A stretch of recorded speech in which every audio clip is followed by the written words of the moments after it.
Falar pra você que eu acho que ela tem mais medo que maldade, eu tava vendo.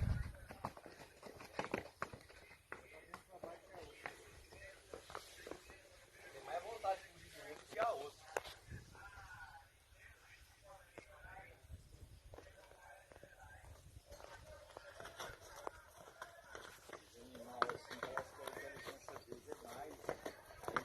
A hora que eu pego a coisa também,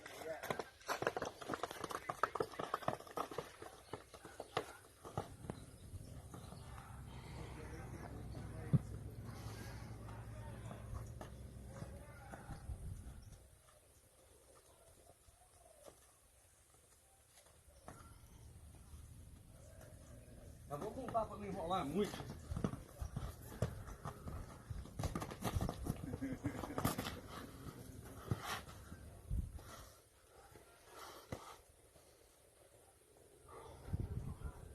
O que mais mata é só o duro de cabreça, não respeitar o cabreça.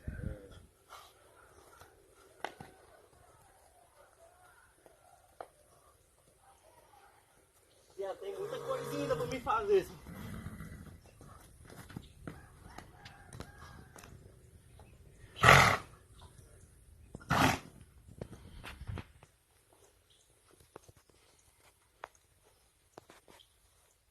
eu mexo mais com doma de mula.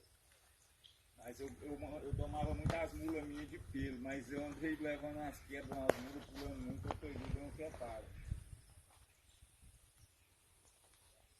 Essa aqui tem muita cisma na cara, mas é muita viagem. Ó. Esse movimento que ela tá fazendo de cabeça é por causa da corda aqui embaixo. Aí depois que você faz isso aí, não precisa ela pular.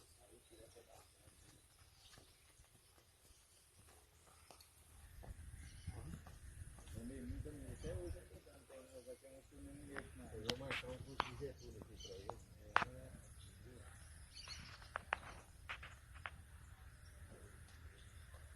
Eu já peguei um curso de Getúlio, mas tem muito tempo, eu precisando pegar de novo. Ah é? Você já fez o já? Já.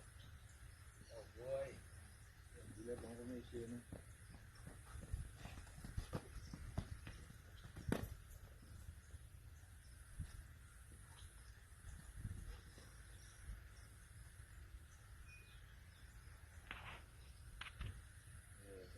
Fogo, era bom fogo, agora acabou, porque não tem mais não.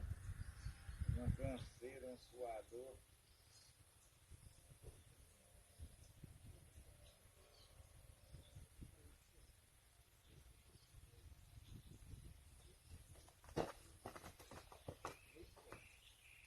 O negócio, o segredo, né, velho? É que é fugir e eu não posso descolar de perto dela. Eu desequilibrei, eu trouxe um pouco o focinho e minha mão já. Aí eu dou 2, 3 passos e já parou e eu falei, casando, tá bom. Se você para, eu paro também. Eu tenho que fazer o outro lado dela ainda, eu só tô adiantando, só pra